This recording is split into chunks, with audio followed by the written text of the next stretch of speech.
Here we go. Wednesday, SportsCage. Thanks for making some time. Know a lot of you, ran into some of you that are harvesting, getting those last few rounds. You know what's it called when they go up and down the field? Sorry. I know farmers out there rolling their eyes right now, wanting to throw stuff. Whether you're watching the stream, maybe you're watching on YouTube while you cruise up and down, or on 620 CKRM. Be safe out there. Thanks for making time, all the rest of you as well, whether you're driving, maybe you're off work, maybe you're getting in the last few swings, golfing for the year. We got a lot to get to today. And we got some news. Literally 4 minutes ago, Colson just said, hey, look at your chat. We got some news on the Riders. Don't bring Maz in yet, because Maz is probably really scratching his head right now. Maz is going to be my co-host. Colson's in the pocket. We are going to talk to Farhan Lalji in hour one. Lots of CFL talk there. The Regina Pats are in action tonight against Edmonton at home. We have tickets in the first hour only. If you want to go watch the Pats play tonight, Maddox Schultz expected to be in the lineup. Liam Pugh, not so much. We'll talk to Dante DeCaria, but we're giving away tickets this hour for the Pats game tonight. You got to text us in. Colson wants to know your favorite Pat of all time. 936-6262, the Prairie Land Rentals text line. It's also how you engage with us. Let us know how you're feeling. Let me know where I went wrong. What's a pass? Isn't it called a pass? Farmers do passes on the field. If you're out there, go ahead. Swear. Make fun of me. 936-6262. I got thick skin. Arash Madani in hour two, because we didn't talk to him yesterday because we were off yesterday. So Arash is coming in. High school football Friday night lights for Warren Steinley. Our weekly look at the high school football. There are some good games in the 6-a-side and 9-a-side variety. We're going to talk to the head coach, the Foam Lake Panthers. They're in the next couple of weeks are big for them. We'll talk to them. That's in hour two. Junior football report in hour three. Starting hour three, though, Pump Jacks Cathedral Trivia Day, because Tuesday we didn't have a show. So if you want to win some, you want them $50 to Pump Jacks Cathedral, today's your day. I'm letting Maz come up with the question. I don't even know what it is. You're going to have to call in for that, though. Start of the 5 o'clock hour. 936-6262. Colson will be monitoring. There's also a toll-free number. It's all online. I could tell you right now, but you ain't going to write it down. 1-866-767-0620. And like I said, the Junior Football Report in hour three. We're the home of local sports. We're the home of the Riders, the home of the Pats, the home of the Rams. Maz is back in on Wednesday. This is usually Maz's day. We're changing it up. Trying some new things. We get together on Monday. We talked Huey Lewis in the news with Curtis for the last 15 minutes of the show. Eli yelled at me because I think Sammy Hagar is better and Van Halen than David Lee Roth. It was just the end of the show was where usually things off the rails. Go right off the rails, my man. You tell me a better song musically with those harmonies. Can't Stop Loving You with Sammy Hagar. There's nothing that David Lee Roth sings. Like musically, I get it. Dave was a showman. He was like a professional wrestler out there, fronting Van Halen. But then they got a musician to come in when Dave left and he took over. We can start this early and we can go late. I'm fine. I'm not gonna. It's not a hill I'm gonna die on. Van Halen and who was better. There's other bands I'd much rather argue about, but Van Halen talk coming up in hour three for Tramps Music Supplies. Anyway, big news, Maz, out of Mosaic Stadium, yonder. Mm-hmm. Dave Thomas just confirmed. Uh-huh. Campbell Fair is kicking footballs in Ottawa Friday night. Brett Lawther. Now, I know there was a little bit of a back issue. That's what they're saying. But it is confirmed from our Dave Thomas. Boots on the ground at Mosaic. He might as well live there. He's there all the time. Campbell Fair will kick for the Riders in Ottawa on Friday. Is the back injury thing, was this something he's been dealing with for the past few weeks? Is it new as of the weekend? Like, is this... I don't know.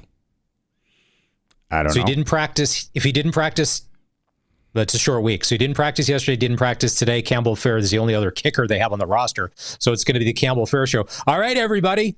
If this is what you've been clamoring for, you know what? So you got a brand new field goal kicker and you got a brand new punter who's going to be in his second game. And they've probably had how many snaps do you think in the past 48 hours to try and get their timing down to where this thing could be clicking at 100%?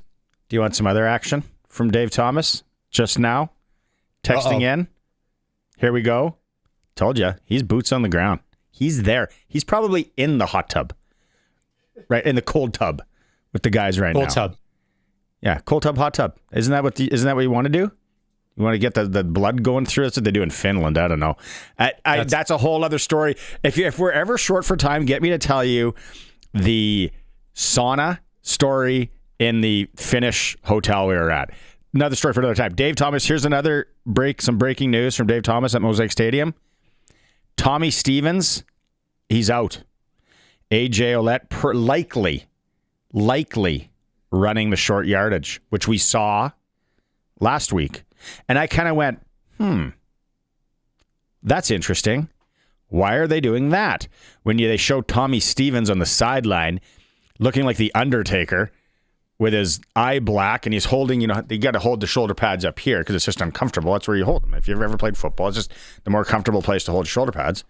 And he's sitting on the sideline, and AJ's running the short yardage. And I'm going,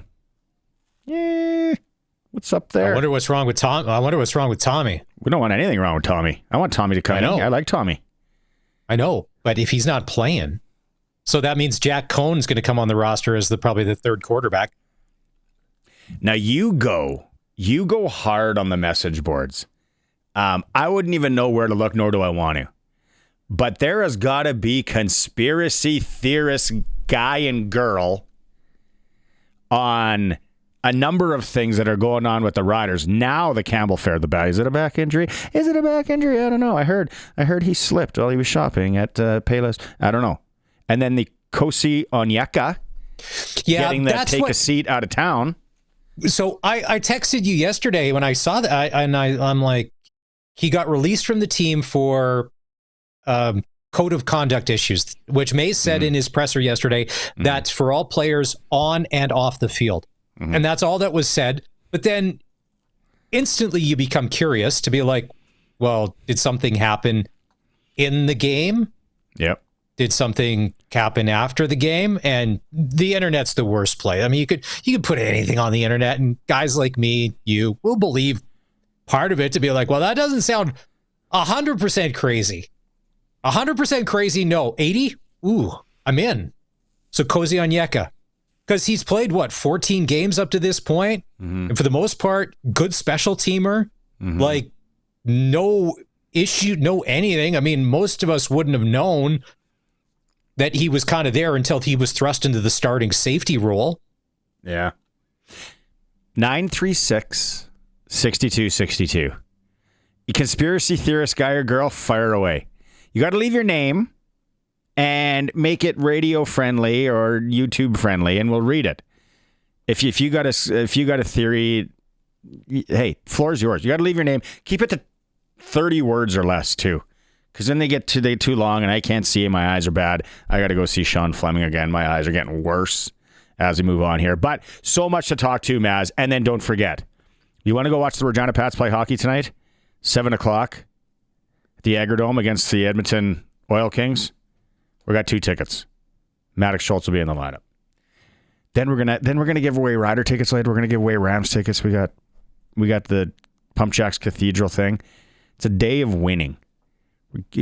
I'd give away this blouse if I could. Okay, Farhan Lalji is going to be coming up. We'll take a quick break, and we'll be back. Possibly tarpless. It's the Sports Cage, streaming at sportscage.com and on 620 CKRM. He's got the Wednesday slot this week. There he is right there. He's getting ready to go coach football. Giving back. I love it. Gotta do it. Big news, Farhan. Just a little while ago, Dave Thomas texts in. Campbell Fair will be kicking footballs in Ottawa for the Riders, and Brett Lawther is not playing. It doesn't surprise me. They brought him in a month ago. I was there the week that they made the move when Saskatchewan was in Calgary for a game. And look, we all like Brett Lowther. He's had a long, successful history in Saskatchewan, and they tried to show him as much loyalty as they possibly could. But at the end of the day, the other 50 guys in the room are the ones you need to show more loyalty to, and it's affected games in the last month, probably more than that, the last probably 6-7 weeks. It's had a material effect on games. It's had a material effect on coaching decisions. He's clearly lost confidence. It's not to say he's got a lifetime of yips. You could do it next year again, and you could come back and you could go through this again. But I think that Brett Lowther needs to sit down and, again, I don't think his career is over, but this is the right thing for that room to look at other opportunities. And I wouldn't be surprised, quite frankly, if they had kicked the tires around the league. I mean, would you be surprised, and I don't know if this has happened, but would you be surprised if Saskatchewan reached out to Ottawa and said, hey, did we get a Lewis Ward for a little bit here? Like, with Ottawa selling off Lorenzo Malden, I wonder if that call happened, because they should be looking. And Jeremy O'Day's a smart guy. This is a good team, a special season. You got to maximize it.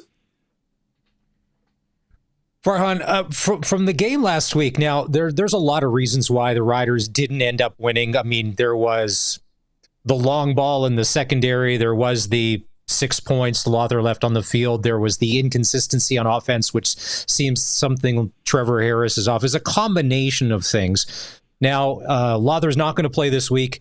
Campbell Fair. You got a brand new punter, though. So you got a brand new place kicker and a punter that's going to be in his second game. You've seen a lot of football. You coach football. The holder place kicker combination is not easy. It takes a long time to get down pat. So the Rider fans need to be patient with Campbell Fair on Friday in Ottawa if things don't necessarily go great out of the gate. Yeah, I mean, if you can attribute it to that particular part of the issue, right, the entire three-part battery. I'll give you an example. Last year in BC, BC's current punter is a guy named Carl Meyer. Carl Meyer last year in practice was kicking the crap out of the football. Like, every kick was amazing, a thing of beauty. And the Lions were trotting out Stefan Flintoff, who wasn't nearly as good. And we could see it in practice on a daily basis. It was clear he wasn't nearly as good. But Stefan Flintoff was also the holder for Sean White, and Sean White at that time was on some kind of heater. So they weren't willing to mess with that, so they sacrificed their punting distance in order to protect the comfort level of the place kicker. So now you go through the offseason and you get a chance to build it up in training camp, and everything's worked well. But to your point, don't minimize just how important that is. And right now it's not working altogether, so I don't think they've got a lot to lose. But you're right. If you're a fan, be patient with Campbell, because it might not all be on him. Riders run into a desperate Edmonton team. We talked about it last week. Again, Ottawa's as desperate as they get too. Maybe some guys are half packed. Some guys are, already have plane tickets out of town. But the Riders lose in Edmonton. And it was never going to be a slam dunk. When you watch that game and the slow start again for the Riders, can you put your finger on why? Yeah, it's hard, right? And I know that they've got some moving parts offensively, because, you've had so many injuries in the receiving corps, and it's amazing what Corey Mason's been able to do, and Mark Mueller, to make sure that offense still is operated at a fairly high level all the way through. And obviously Trevor Harris deserves some credit there too. But it still does have an adjustment, even when you're bringing better players back or experienced players back, like a Sam Emilus or what have you. So it just doesn't look as smooth and as crisp as it did early in the year. But honestly, I look at this team defensively as where the slow starts come from, because in earlier games, they've made such big plays defensively, whether it be a turnover, whether it be a sack, whether it be a tackle for loss, whatever it's been. And I think that's got the offense going. And I think that is kind of an area that they need to get back to. And I know that they've had some change in the secondary that's cost them at times, not necessarily last week, but the week before. So I think once their defense becomes that hungry group again, I think it's gonna. I think you're going to see it pay off offensively as well, with field position and momentum. But I don't think that Ottawa is going to be nearly as hungry as Edmonton. I was asked whether or not I felt the passing of Larry Thompson and all that was going to have an effect, and And I'm not sure that going into it, I didn't think it would, just because there wasn't necessarily a huge history there, but it seemed to have. And I think with Ottawa, they're so far away. They've got to win out. They've got to hope everybody in front of them loses. They've got to hope there's no crossover. I just think the mountain is so big in Ottawa that they are half-packed. Farhan, you mentioned the defense of the Riders. Now, a lot of people, just because he's the Defensive Player of the Year, they just stay away from Roland Milligan. Is he a guy, in your opinion, that has to go be that game breaker again? They're staying away from you, but you got to go disrupt. You got to be the guy that starts this if you are the guy in that Rider defense. Yeah, I think so. But really, for me, all this stuff starts with a pass rush. And in the case of Roland Milligan, he's not as productive as he was last year. And I do see some moments where teams aren't necessarily afraid of him. I don't think they're going after him on a regular basis. But I don't know that, the numbers don't tell me the teams are staying away from him the way you might expect given the season he had. Second half of last year, absolutely teams stayed away from him after what he did in the first half. So I don't think they're necessarily as afraid of him. For me, I think it starts with the pass rush. Like, go look at Calgary last year, right? And when you look at the Stampeders, this year, not last year. When you look at the Stampeders, the first half of the season, you've got this defense that's got 12 new players, and you've got 3 new starters, like first-time starters in the secondary, and they're holding up. Why are they holding up? Because of an amazing pass rush. And now they're not getting the pass rush, and their secondary gets exposed a little bit at times. And I think that could happen in Saskatchewan as well. When they're on defensively, it starts with the pass rush. As much as, they've had injuries at the corner, and we know how good Roland Milligan is. For me, it starts and finishes with what they're doing up front. And when they can get home with more regularity, when they can affect the pass with more regularity, Roland Milligan looks better. Everybody in the back end looks better. Sam Emilus comes back. Obviously a boost, solid player. The 2-point convert, there is some confusion there with Harris and a Joe and probably an option route of some sort.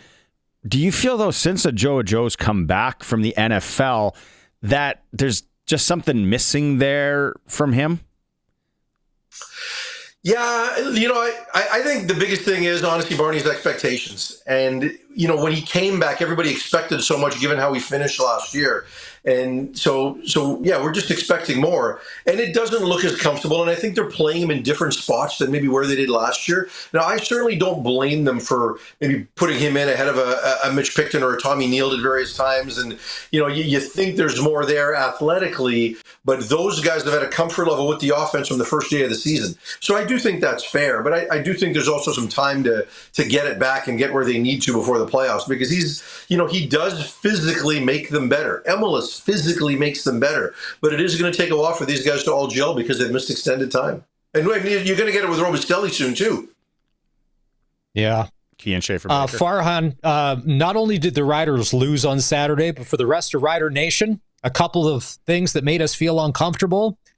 The Winnipeg Bombers looked good dismantling Hamilton, and then your BC Lions. That offense is clicking, and they're playing a little bit of defense, and Matthew Betts is looking unstoppable again. And I'm like, and Calgary just could not get out of their own way.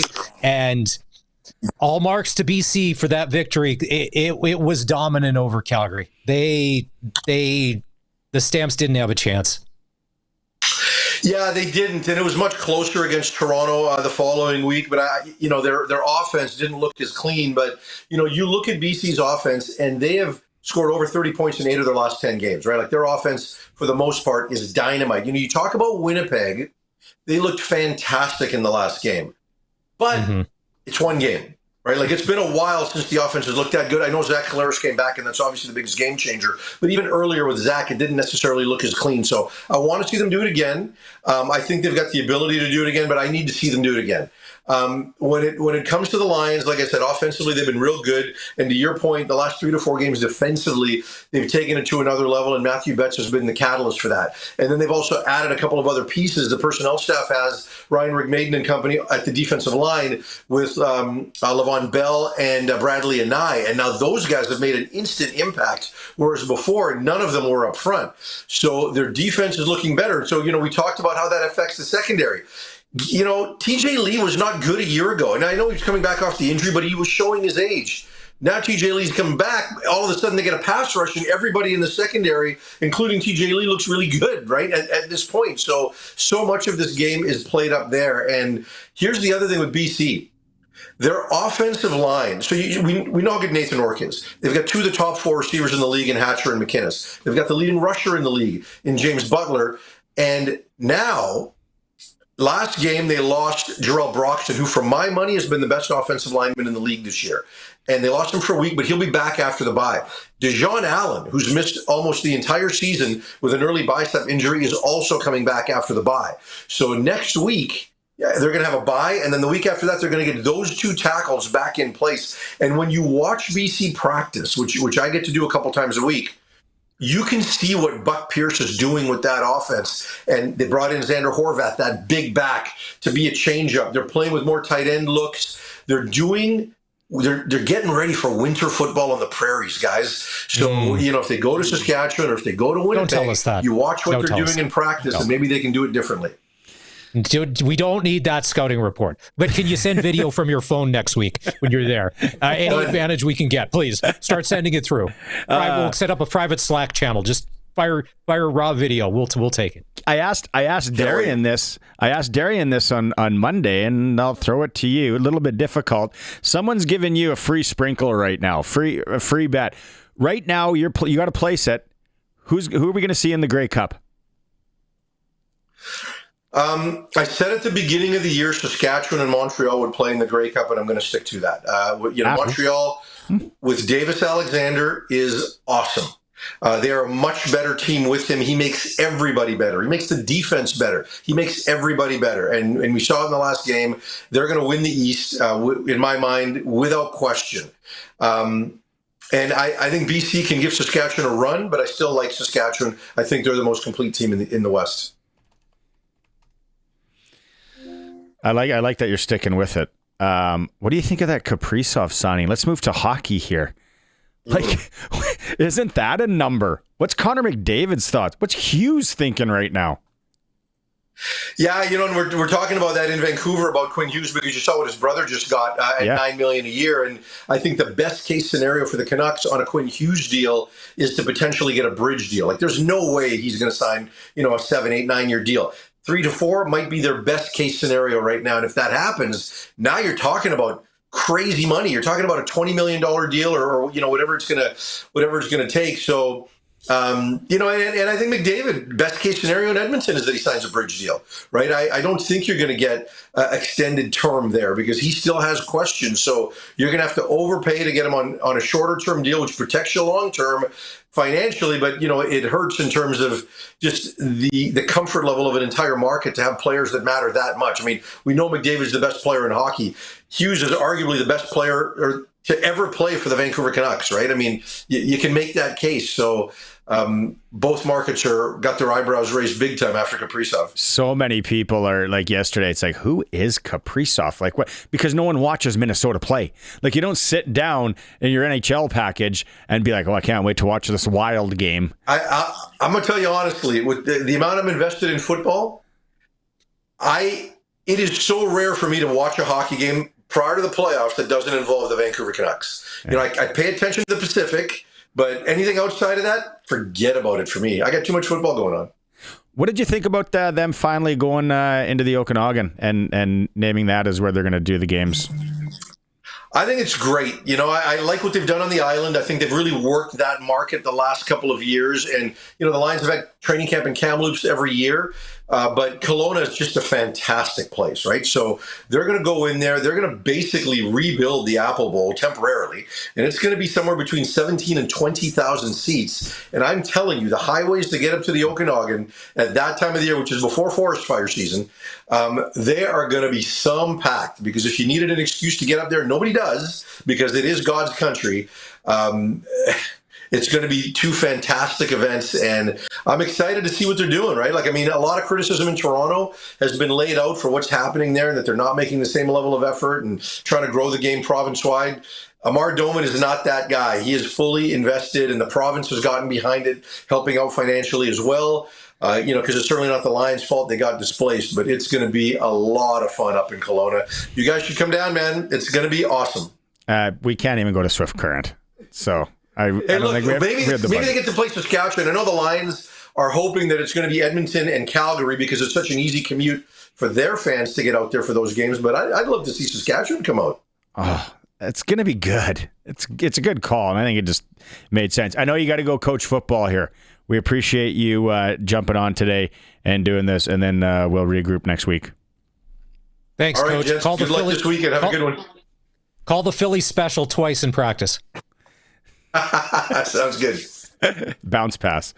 See you, Farhan. There's our TSN insider here. It's brought to you by the Cooperators. They can build a plan that works for you. Cooperators, invest in your future together. He's got an interesting take that the Rider defense is, to him, the reason for the slow starts is that if the pressure's not there, then teams are getting a chance to like roll out their 15 scripted plays or do whatever they're doing. And without that pass rush, guys like Roland Milligan, who he thinks teams aren't scared of him this year, according to Farhan, that there could be more there. I don't know that I've heard that take or that I even thought of that take. Because, slow start, blame the offense. I haven't. Slow start, blame the offense. 2 and out, or a 3-play drive, 4-play drive. Then we go, and the defense comes out and usually does what they do. But it's an interesting take. And Farhan watches a lot of football. And BC getting ready for fall football in the prairies, practicing in balaclavas and that guy he was talking about, the dude who played 4 or 5 years in the NFL, he's like a bigger AJ Ouellette. And it wasn't last game, it was the game before. He got a lot of touches because Butler was down, and I'm like, this guy's a load. Because he's got speed, but he's got size. He's built like AJ, but he's taller. And he was just running like a tank. He was just running over Stampeder defenders. Quickly on the chat line here, if you're just tuning in, Campbell Fair is going to be kicking for the Riders Friday in Ottawa. Brett Lawther will not be. DB on the YouTube chat, I'm not sure if that's DB Cooper. Love that story, by the way. It's really a shame about Brett. No issues with leg strength. Seems to be planting foot consistency is the issue, and confidence. Hope he can get his mojo back. Yeah. Confidence would be the biggest thing for a kicker. I don't know about the plant foot. All I remember when they used to do the Wendy's kick to win for what was it, $50,000, and you'd see average humans try and go out and kick a field goal like 15, 20 yards, and just how easy. And if you've ever tried to kick a football, you know how easy it is to botch. What you see on TV is not easy to accomplish, let alone from 56 yards with 12 other dudes, coming straight at you. So confidence, yes. I don't know plant foot. I don't have the technical knowledge to know if there's a plant foot issue there. Thanks, DB. Good message. We also got one from Gary in Winnipeg sending us screenshots on what's on sale at the grocery store, thinking that we might like it since we're Ukrainian.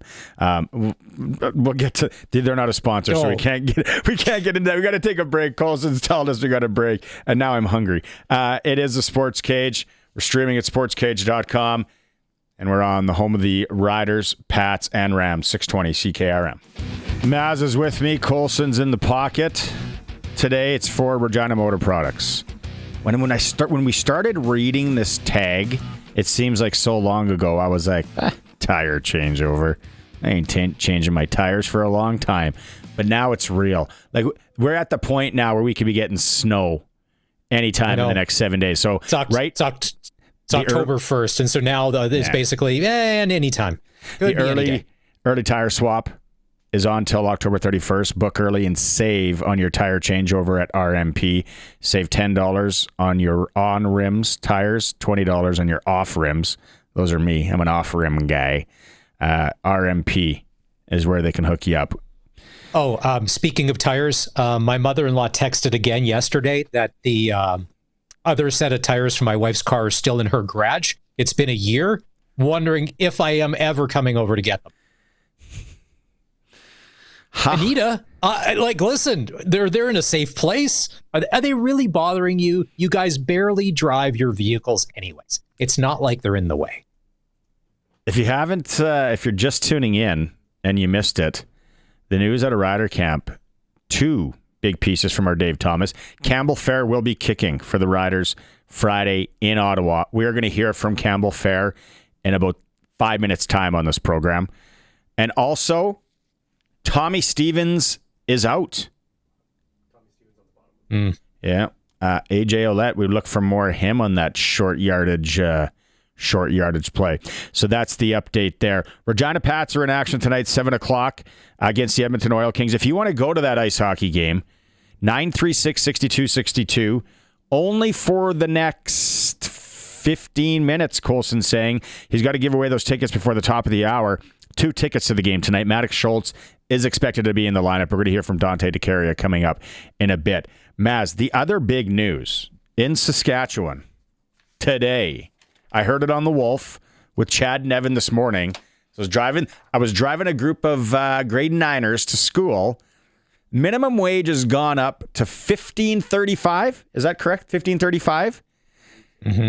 And they're in the back seat, in the front seat, and we're talking, and I'm like, I remember when a minimum wage in Sasky, $5.35 an hour. I remember working for that. These kids in the vehicle could not comprehend what I was saying.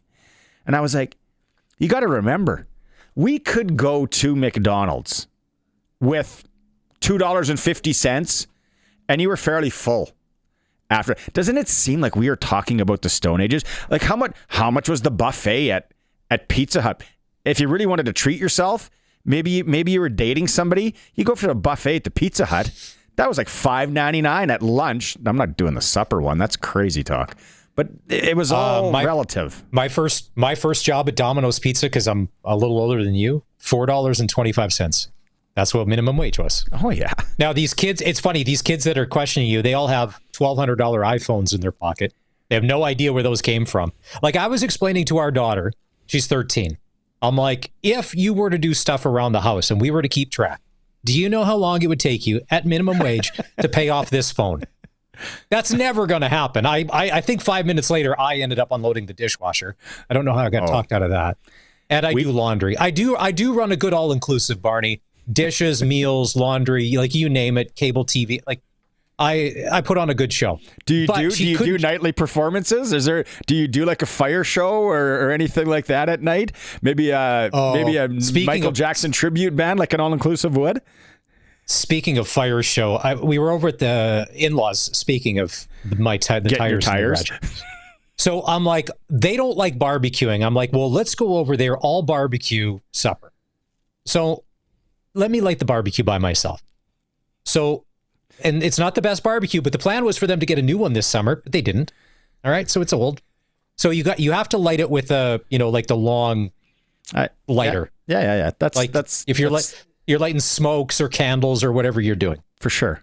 So then there was a puff of flame because the gas was on a little long, but because the thing was like not sparking, he's like, oh, geez. Oh. So there, for the next 60 seconds, there was a bit of a lecture, and I wanted to be like, Dave, do you want supper or not? It's lit. You didn't die. Neither did I. Let's go in the house.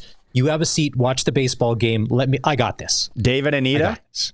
Dave and Anita. Dave and Anita sound like a handful, man. No, I don't know if I'd be going over there. Like, did Anita call the fire department too, just to really make it dramatic? She's always on my side because she realizes like there's sometimes we take things a little too far. No, she's great. They're great people. Just sometimes it's like, I get it. I've lit a barbecue before. Yeah, no, that propane, that little, and sometimes I think there's a backup. It can sneak up on you. But it's natural. It's natural gas, but the hose isn't long enough. After 10 years old, kids got to be able to do their own laundry. Put it in the dryer, fold it, put it away. No, emptying the dishwasher. That has to be at 10 years old. Your kids have to. I waited till 13 for the lawn cutting. I thought that was fair. All that stuff, you got to. Minimum wage, $15.35 an hour. But that's all relative. $15.35, what can you get nowadays for $15.40? $35 in Saskatchewan. Like you go buy 4 Slurpees, it's running $15. It's like, what happened? That's why we bought a Slurpee machine. Well, what was it, in August or September when Slurpees were on sale for whatever size for $2 at Sev? We were aggressive. I'm like, let's fill our boots, because for the rest of the year when they go back up to 3 something, no. Yeah. No. My daughter on National Slurpee Day, you can take any cup. It's only $1. She had all her friends lined up. She had her brother lined up. She calls the 7-Eleven. Somebody picks up. 7-Eleven, NOD, Regina. Somebody picked up. Kudos to them. Hey, is it $1 bring your own cup day? No, sorry, that's only in the United States. She was devastated. I had to take her. We'll get to more on the minimum wage thing as we get going here. The big news at a rider camp. Campbell Fair will be kicking for the Riders. Dave Thomas, fresh off the presses, as they say, caught up with Fair. Campbell Fair, you've now been in Saskatchewan for a little over a month. How have you changed as a kicker? It's a good question. I think I've gained a lot of confidence from working with these guys. It's good to have some other specialist minds that I can lean on, and it's helped to learn from Brett and from Joe and Jesse and Jorgen. It's been great to learn from them, and I think I feel more confident. So, I don't want to say that your specialist group is an isolated group, but it obviously has a very unique skill set that you all have a little piece of. What can you take from one another? Do you compare notes? Well, we all work together to accomplish a common goal.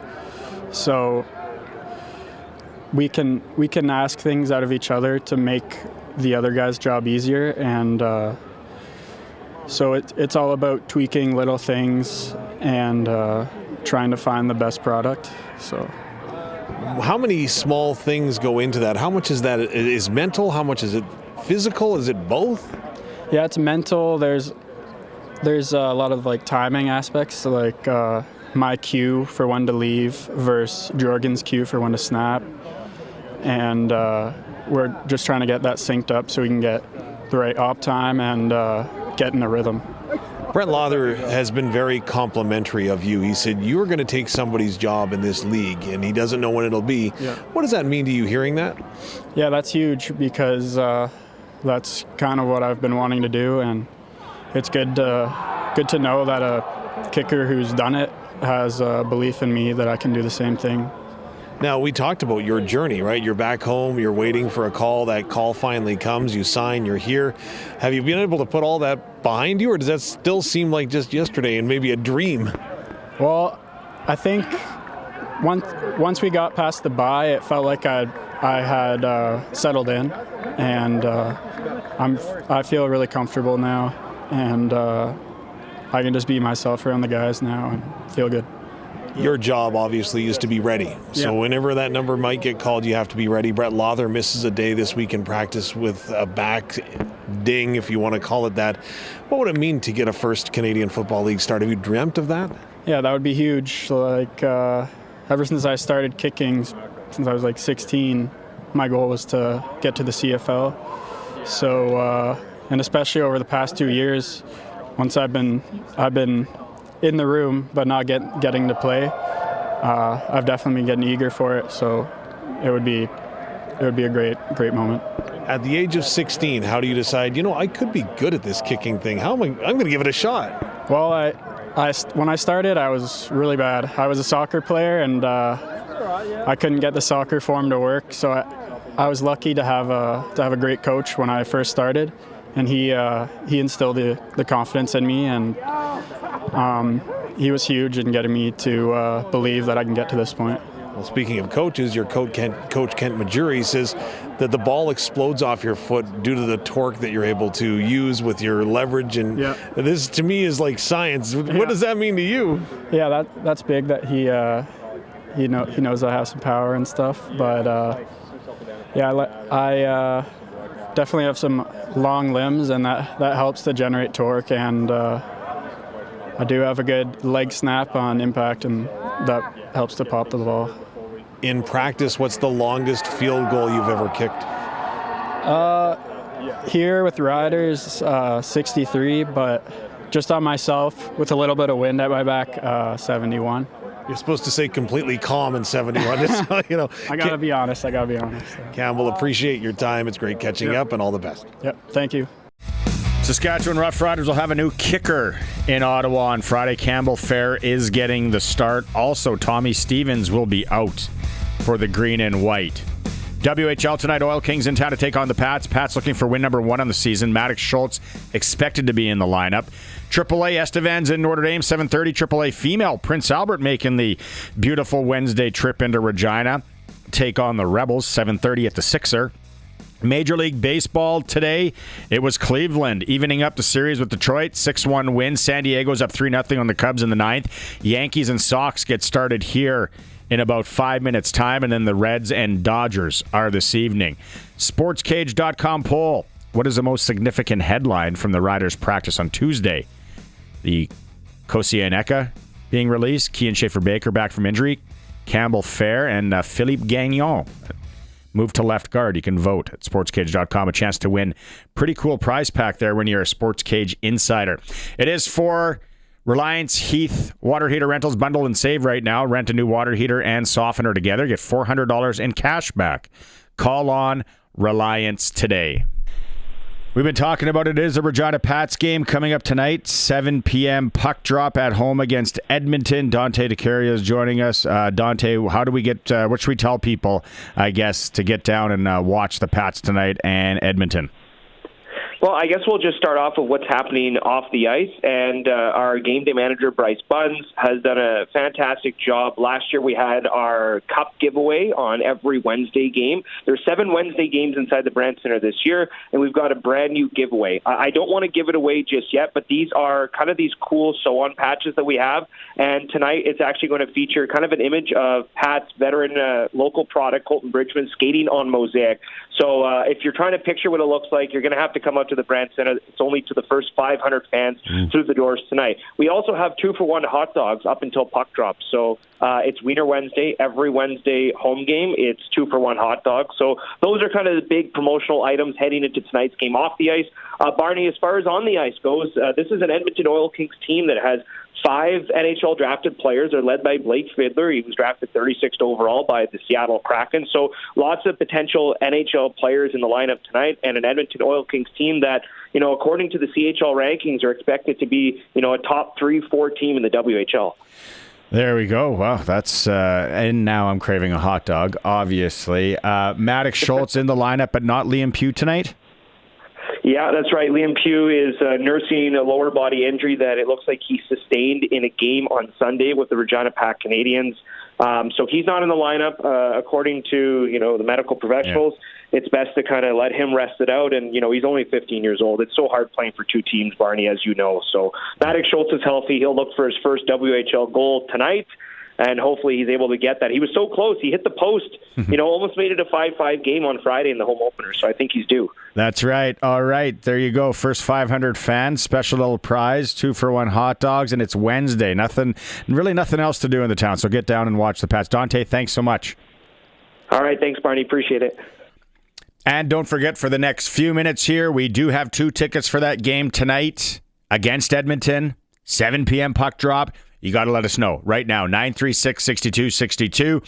Text us in. Colson wants to know your favorite Pat player of all time. It is a Sports Cage. We're streaming at sportscage.com, and we're on the home of the Pats, 620 CKRM. Hour 2. It is for RMP. Like we said, we can get snow at any time now. Get your tires changed over. RMP is the place to do it. San Diego did beat the Cubs 3-rip, so that series is tied 1-1. Cleveland and Detroit side 1-1.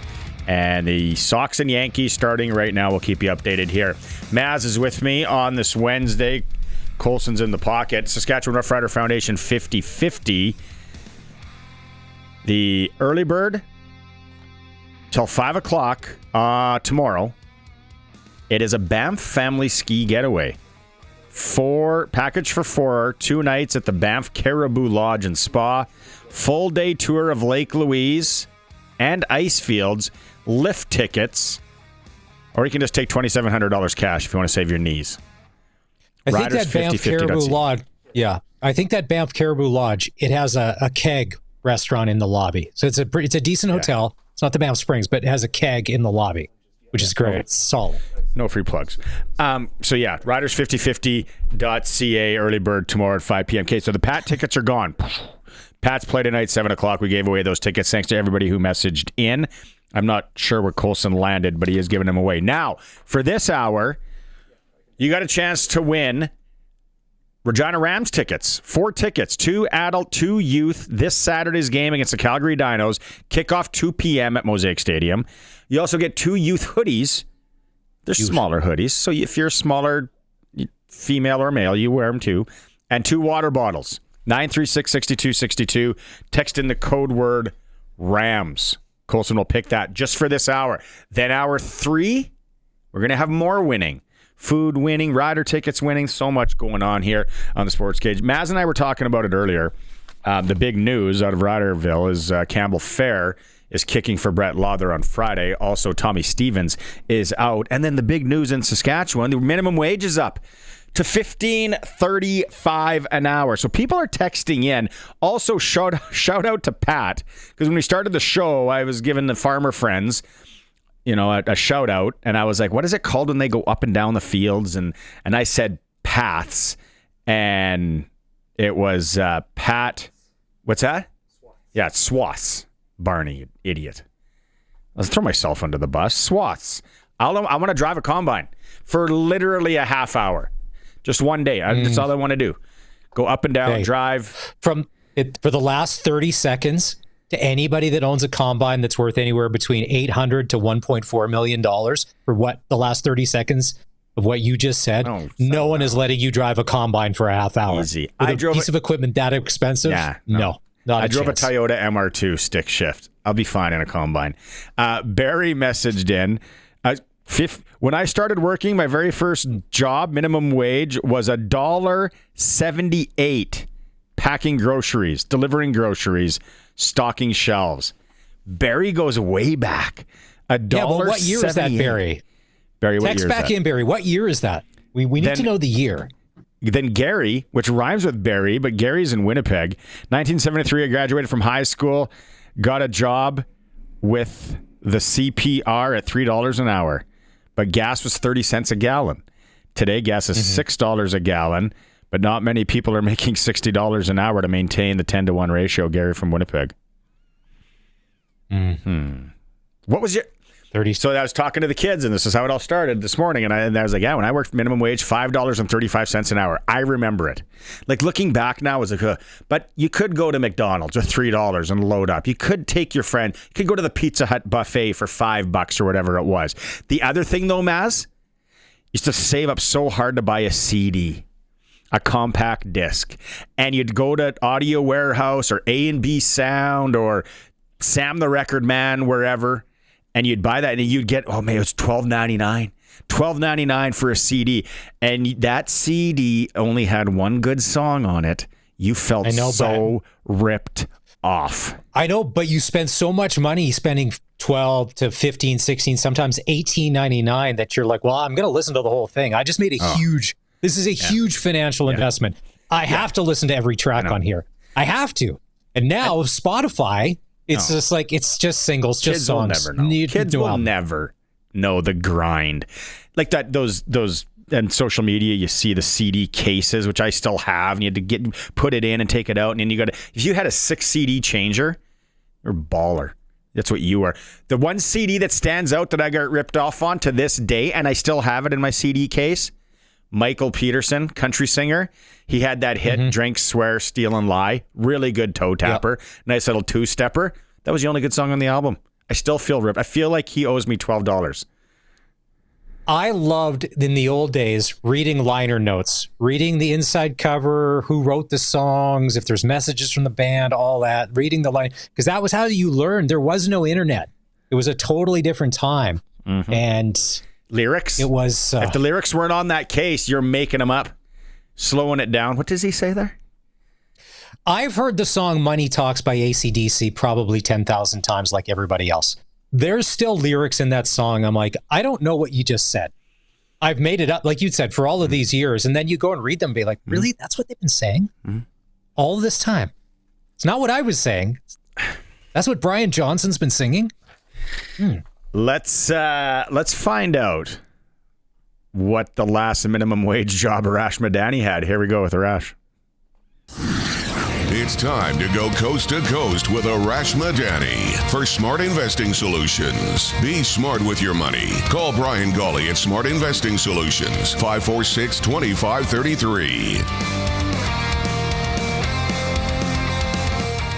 Pumping gas in Truro, Nova Scotia for how much an hour?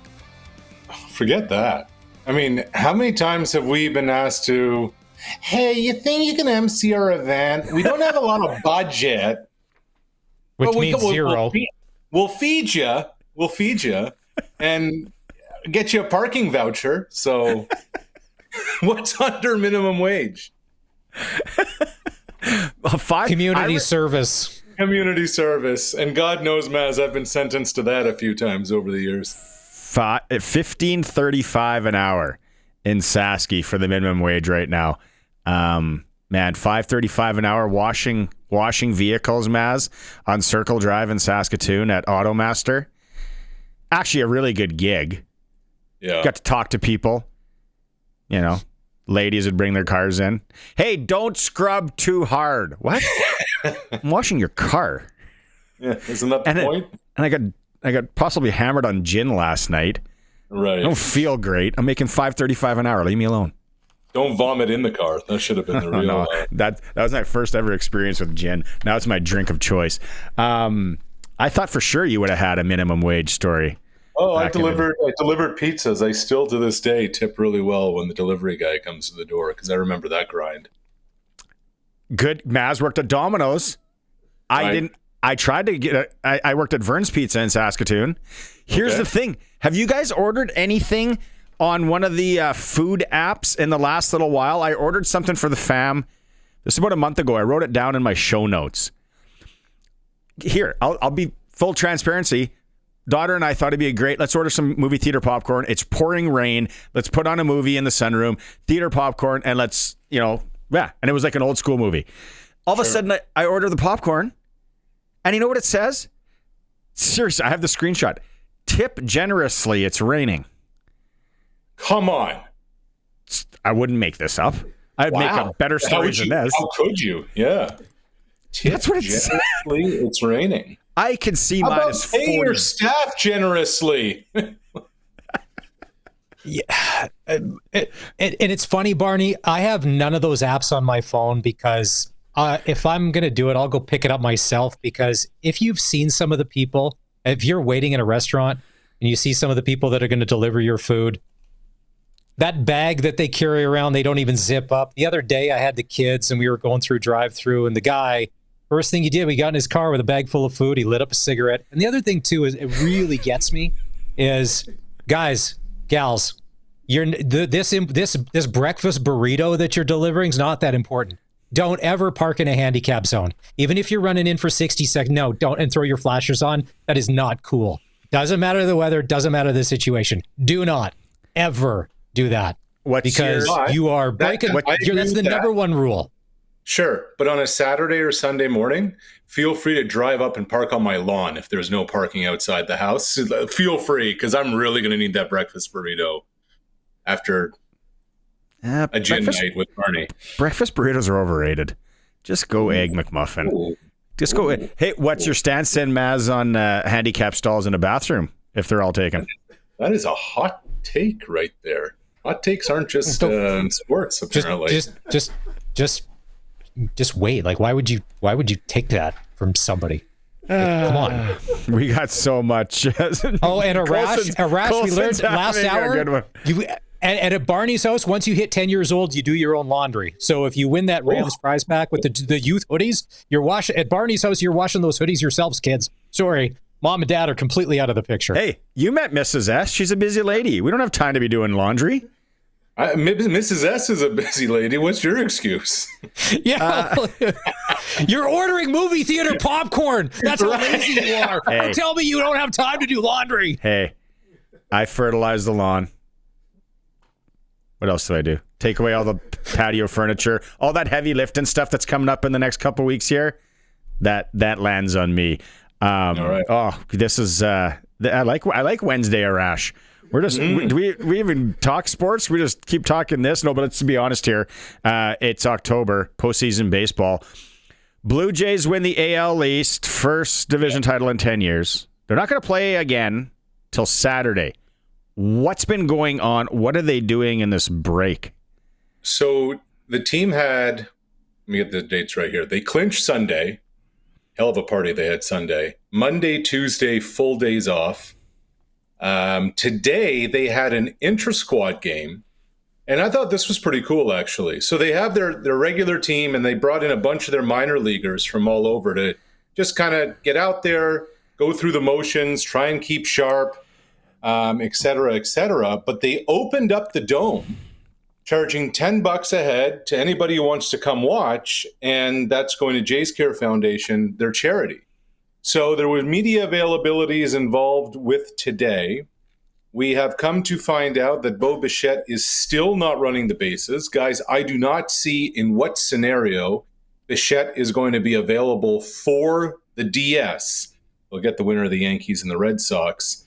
And it sounds like Chris Bassett will be back off the injured list. Jose Barrios will not. So to me, this is shaping up to be Shane Bieber starts game 1, Kevin Gausman starts game 2, and Trey Savage, who began the year at the lowest level of minor league baseball and has moved up 5 levels to the big leagues this year, looks like Savage is going to get either a game 3 or a game 4 start in the postseason as a rookie. So, Arash, last night, the New York Yankees, and I'm sure they would have loved to finish first and had somebody else play the boss. They run into Crochet, 11 strikeouts, retires 17 batters in a row. If the Red Sox move on, that dominance, the Jays, how do the Jays counter something like that? He's been one of the best pitchers in baseball this year, and last night he looked almost unbeatable at times. Yeah, untouchable, really. Gave up the 1 homer to Volpe, and that was it. By the way, Maz, isn't it amazing you play 162 games in a season? And it came down to game 162. Like, if the Jays lost and the Yankees won, the Yankees win the division. I tell you what,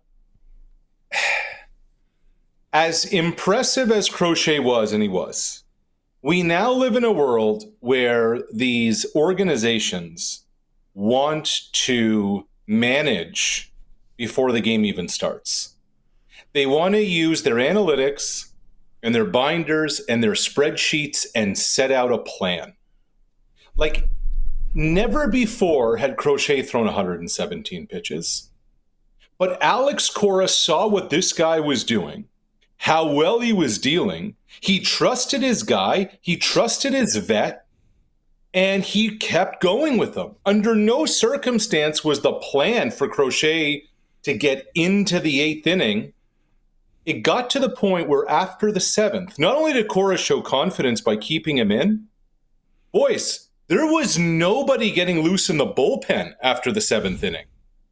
What kind of message does that send your ace? You're our guy. We're going to roll with you. And it paid off that he did it. Look, the Jays are going to have a lot of trouble with him if it is Boston. I still think the Yankees can come out and win this thing. They'd face Crochet on Saturday if that's the case in game 2. But I tell you what, man, Alex Cora managed his butt off last night. He used 2 pitchers the entire night. Then I was listening to the Dan Patrick show today, and they were talking about how Yankees manager Aaron Boone. Yeah, how Billy Martin? He plays it stupid the other way. Yeah, and I don't buy that. I think that somebody looking at a box score and wasn't watching the game. There you go. Max Fried, he wasn't in trouble, but it was starting. The storm clouds were there. In the 4th, in the 5th, in the 6th, there was action on the base paths. You just kind of felt that the Red Sox were coming and coming and coming, and I get it. The Yankees bullpen is not strong, but look, if it is the Yankees coming here, Max Fried is New York's ace. The Blue Jays are not scared of Max Fried. They get to him. And Fried has shown this year, the third time through the order, he really struggles against offenses. So I actually agree in the situation with what Boone did. I don't think it was predetermined. Just based on the way the Red Sox were starting to read his pitches and get to him, I thought it was the right decision by Boone. Ben Rice, Jerry's boy, just hit a home run in the bottom of the first. 1-0 Yankees. There's still a tough out. Sorry. There's still a tough out. They got the better starter tonight with Rodon going. If this goes game 3, it's back at Yankee Stadium. Guys, remember last night, it's a 2-1 ball game in the 9th inning. Bases loaded. Roldis Chapman got out of the jam, right? So this is there's miles to go before we sleep in this series. It's almost too bad because you're seeing some really good baseball, but with that's what I love this 3-game series. It's over so fast. And I wish the NHL would adopt this for the first round, make it best of 3. And if you really wanted to see guys try and kill themselves, a best of 3, and you're on to the next one. This is something I haven't always agreed with everything Major League Baseball does. I do love what Smoltz came out last week and said, first half winner, second half winner, so you can keep teams in it. But this 3-game wild card, as a fan who is a casual at best baseball fan, I love this 4 days worth of baseball. Mm-hmm. Well, Maz, now that you've allowed 12 out of the 30 teams into the postseason, yes, roll the dice. Like before, you had to win your division; it meant something. Now that it doesn't, now that everybody's allowed in, as long as you're not basically a 100-loss team, shoot, let's see how it goes. Like I agree with you on the hockey thing. Make it gimmicky. If you're going to add a 9th and a 10th team into the playoffs, make them play a best of 3, but you can't ride the same starting goaltender at the same time. You don't like that rule? Well, finish in the top 8. Don't like it, pitch better. So anyway, that's my rant for the day. I love it. We haven't even talked about the Calgary Stampeders yet. Well, we have you tomorrow. So how much CFL do we want to do today and save for tomorrow? Because did you hear the news? Brett Lauther's not playing Friday for the Riders. They're going Campbell Fair. What's happened? Why do we hate Central Nova Scotia so much? What's going on? Well, minimum wage. Yes. Wage went up, so Campbell Fair gets the nod? No. And then you couldn't go into the forest, Arash. Remember that? You'd get a $30,000 ticket for going in the forest in Nova Scotia. Today. That's probably nuts. Matt, today, October 1st. The deadline has passed. You can now go into the forest and on the paths. As of October 1, you're allowed. I know, but now Sharky's got to give his guns back because there's this gun thing. You got to turn in your guns now to the federal government. That's not going to go over well. Sharky said, come get me. Sharky is hunting right now. I know he is. Representing Saskatchewan proudly. Fully strapped. Loaded with ammo. I want to talk CFL tomorrow. We can talk baseball today, whatever you want today. But my honest question, I missed the Lauther news. So what was the justification or the? Well, they're saying back injury. They're saying there was a lumbar injury, but we're not sure. Lumbar, huh? We'll probably get to the lumbar yard, get himself a new mattress. But that was the narrative that they were throwing out. So maybe also Tommy Stevens isn't playing Friday in Ottawa. So short yardage. How many minutes before practice, when Mace met with Ariel, do you think they Googled parts of the back to come up with lumbar as the injury today? I went lumbar. They haven't said anything. Well, they went back. Okay. Barney went lumbar. Okay. Barney went all third-year medical student on you, and he decided to throw in lumbar. They're just saying it was a back injury. Didn't practice yesterday. Didn't practice today. It is a short week. So Campbell Fair gets his shot. And Arash, to me, here's the question. I was wondering, though, Maz, who the bigger back specialist is in Regina. Would it be Barney or would it be Mace? I'm not quite sure, I don't know. You know the one thing I know? You know the one thing I know about the back? What? The sacroiliac is like a wrap sack backpack. Don't you remember Maestro Fresh West? He said it best. That was all we needed for back schooling back in the 80s and 90s. It's Maestro. That's a guy who spent a lot of money on CDs right there, Maz. Oh. So, Arash, you've covered the CFL. You've seen a lot of different scenarios over the years. Let's say Campbell Fair comes in on Friday, does well for the Riders, does his job, performs admirably. And let's say he gets on a little bit of a heater because, kickers and all of this, they're like goalies. Once Brett Lawther is healthy, does he get his job back if Fair is kicking well? Because that's the scenario that will play out, to be like, can you lose your job to an injury? But kicking is one of those, it's a vibe type situation. If you got a hot kicker, do you replace him? How does this play out? Okay, so I'm not calling anyone a liar here, okay? But do you think, honest to God, do you think if the Riders were playing BC this week, that somehow there'd be some magic fairy dust on Brett Lawther's back and he'd be kicking this week ahead of Campbell Fair? Or do you think the fact that the Riders are playing 4-10 Ottawa, and in case something actually happens down the road, they don't want Campbell Fair's real first taste of it all to be in such a high leverage situation? That's not a crazy, that's not a crazy theory. Right. Let's kind of look into the situation, read the situation. I get the Riders are on a losing streak. I get things haven't gone their way for a little while. But along with Calgary now, Ottawa's the free space on the bingo card. Nobody's worried. This is the situation to put him in, to just see what you have and see how the kid deals with it. And then you move on with your, then you do your evaluation and you move forward. And do you maybe say to Ottawa, hey, what's up with Lewis Ward? Any chance we could borrow him for a couple months? Maybe. You never know. I get that Brett Lawther was enemy number one there for a little while and everybody was worried. Are we that concerned with Brett still that we just don't? Did you watch the game last week?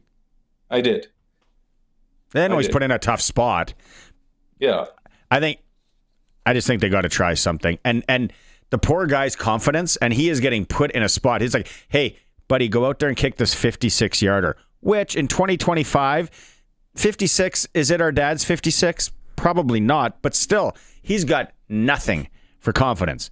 And then he's got to go try and drill one of these from 50 or 50 plus. It's tough. And we've talked about it a number of times. Confidence as a kicker. If you don't have the confidence, it's just like a lot of things. Yeah. I don't know how you bounce back. I will say this.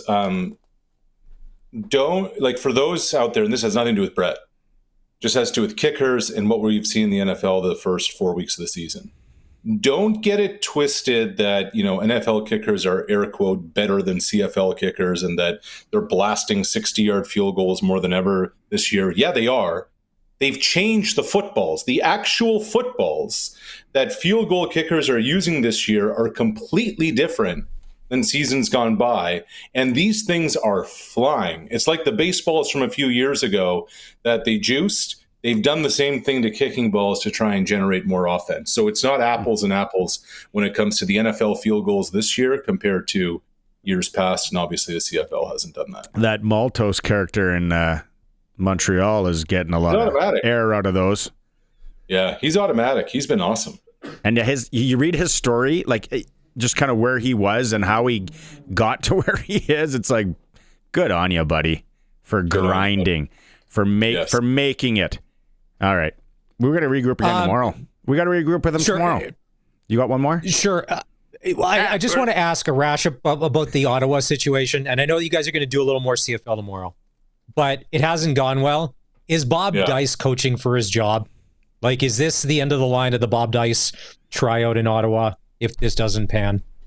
Yeah, I wouldn't call it a tryout. I think he's had himself a run and it hasn't worked out. And I think Ottawa is going to make some kind of change at the end of the season. Yeah.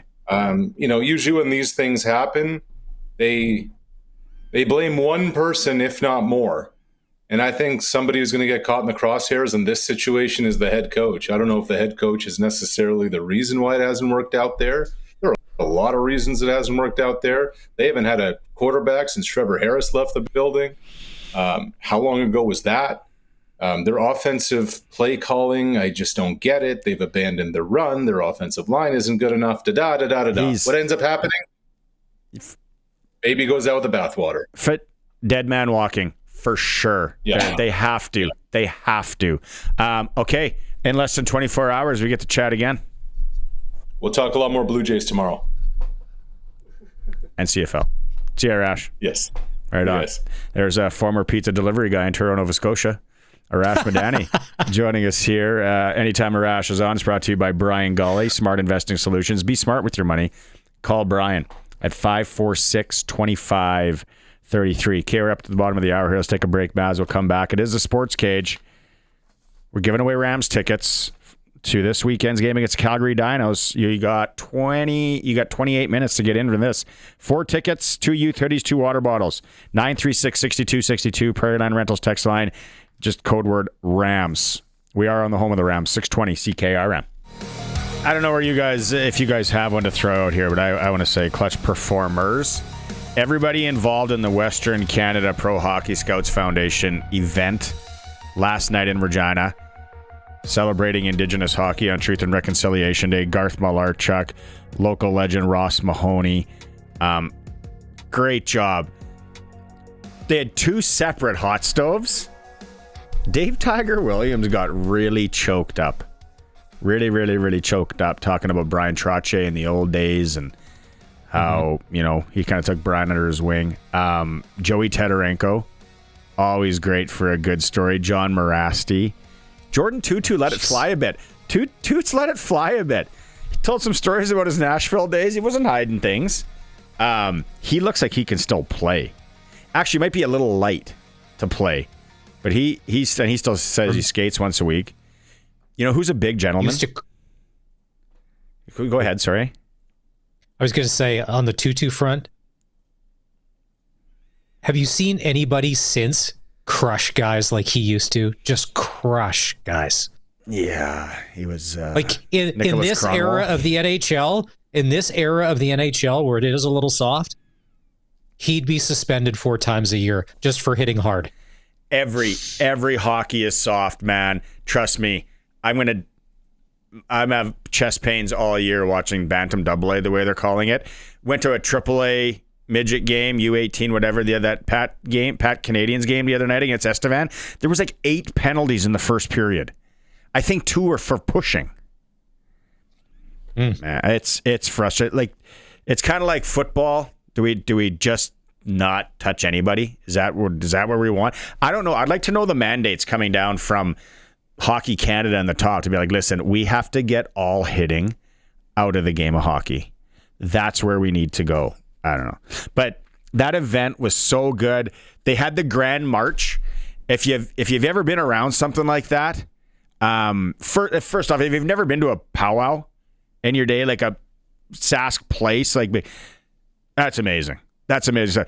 They had the drums, and then they all walked in, and then they did a couple other songs. It was like it kind of gave you like chills, right? And then just to see Brian Trottier up there, and you sit there and go, imagine the stuff that guy's seen. Like all the Stanley Cups, the Islanders dynasty, Mario and Yarmir and the Pens. Like what he has seen. And didn't you say he pulled out his guitar and started singing? Well, that Sharky brought him a guitar. Sharky's on the show tomorrow. It was 11 o'clock. I'm like I'm tired. I got to get going. And then I think there was going to be some singing. They could still be singing at the Connexus right now. Who knows what's going on? But the biggest frame, the biggest body, and everyone that was there yesterday. Joey Tedarenko's a big dude. I played against him growing up. He's always been big. Kelly Taylor and him, and even his nickname is Buffalo Head. Like his head is, and he's just a big dude. DJ King from Meadow Lake. Oh, St. Louis Blues, Washington Capitals. We're gonna have a pod with him, and then I'll run some of it on the cage here. He is a big man. Like Dwight's big, his brother who was there. But DJ, like that, they'd be like running into a concrete wall. So, yeah, Clutch, good job for putting that event on in Regina. Everyone who took advantage and that went and checked it out, it was great. Pats were big we're big on that. So that was my clutch performer for Nick Service in Emerald Park, your local Massey Ferguson Challenger, Rogator, Gleaner, and Fent dealer. Call 781-1077. I'll go Aroldis Chapman yesterday. Came in 9th inning, loaded the bases, and then went, hold on, no, I got this. Then retired 3 in a row. I think that's the first time ever, I was reading a stat today, in Major League Baseball history, that in the 9th inning with the bases loaded, some crazy stat that not at least one run wasn't scored in like some crazy amount of innings. But Aroldis Chapman, just former Yankee, came in and just decided to just end things for the Yankees and their fans. Tracy's nephew. Yeah, that's great. We have had a number of people message in about the minimum wage going up to $15.35 an hour. Maj and I were talking about back in the day in our job. What do you remember yours at Domino's? How much were you rolling in? $4.25 an hour for making pizzas at Domino's in Saskatoon on 22nd Street. Yeah, 30 minutes are free back then, Domino's. Yeah, I know. That was right next door to Touch of Ukraine in the Bar K.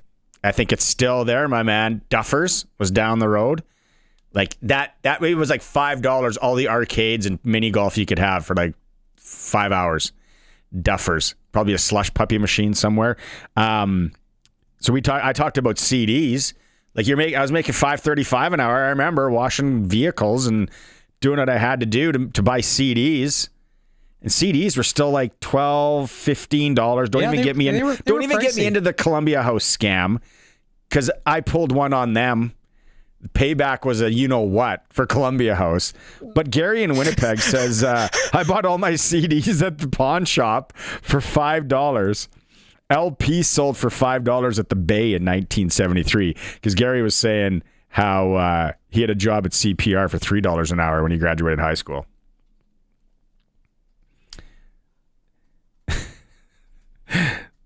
Bro, here we go. Back to the tipping thing with Arash. When it was like, tip generously, it's raining. I was like, on a food app, I was like, is this a joke? Is somebody pranking me? Is this AI? Mark messaged in. I went through a drive-through at, I'm not going to say the name of the place, with my wife, put my card in the machine, and it went to tip. I said to my wife, tip for what? Handing me a bag? I think they heard me. I felt very dumb. Mark. Good on you, Mark. Mark, trust me, that's why I'm carrying more cash now than ever before, because when we go to these places and they spin the little iPad around, they're like, no, you're not going to get me this time. Not going to get me this time. I'm just going to pay cash. And then there's these businesses, Barney. I don't know if you've been to any of them lately. They're not taking cash anymore. And I'm like, and I'm not a lawyer. If there's a lawyer listening, is this legal? Should you still have to be? And then I remember there was this lady, she goes, well, it's better for you as the customer. And I'm like, if you can explain how this is better for me, who wants to pay with cash, I'm like, I think it's better for you. But is this legal? Can they just start doing this where they don't accept money anymore? It's legal tender. Here's that little iPad spin around trick that they're doing nowadays. Anything? Yeah. You have to keep your head on a swivel. You have to be dialed, because they spin it around. And sometimes the tip portion is starting at 20%, I've found. I was in a coffee shop. Yeah, I was in a coffee shop. It was 20, 25, and 30. And so she spun it around, and then I had as she was doing that, it was like a Jedi. Pretend it's like Yoda and Darth Vader. Darth Vader's going with the red lightsaber like this, and I'm Yoda with the green. And as she's spinning, I come in from this side with a $20 bill. Boom. Take care of that situation right there. I'm paying cash. I am paying cash. Okay, and we got to go to break here. And then we got the high school football report coming out. Yeah. The Red Sox just tied it. It's 2-2 with the Yankees in the third inning. High school football report, Friday Night Lights coming up after the break. But before we go to break, Kevin loves listening to the show. He says, hey, maybe Maz can take the tires out of Anita's garage and ask his neighbor to store them for him. Makes for another entertaining neighbor story. Kev, you're a beauty. It's a Sports Cage. We're doing crazy things here. We got high school football coming up. We're streaming at sportscage.com. All right. right, here we go. 6-a-side, 1A Lemberg, 4-0 in the 4 games. They've allowed just 20 points. They've scored 277. Friday, Lemberg traveling to the Carrot River to take on the other undefeated team in the pool. Carrot River's allowed 92 points. They've scored 205. Should be a nice battle in the Carrot Friday. Other Conference 3, Hanley's undefeated, 3-0. They're in Outlook Friday to take on the 1-1 LCBI team. 2A 6-a-side, Wynyard leads their pool with an undefeated 3-0 mark. Traveling to Lanigan tomorrow. On Friday, Ituna will host Priestville, looking for their first win of the year. Watrous leads the other pool 3-0. They're home to Davidson on Friday. Davidson is sitting with a 1-2 record. Now Clavette is 2-1, needing a win as they load up the truckster and head into Assiniboia tomorrow.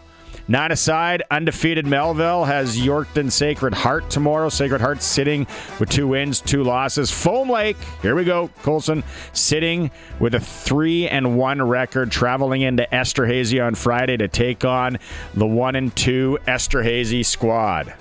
Bill Ritz joining us from the Foam Lake Panthers. Okay, Bill, how is the season so far? How are you assessing the season for your Panthers?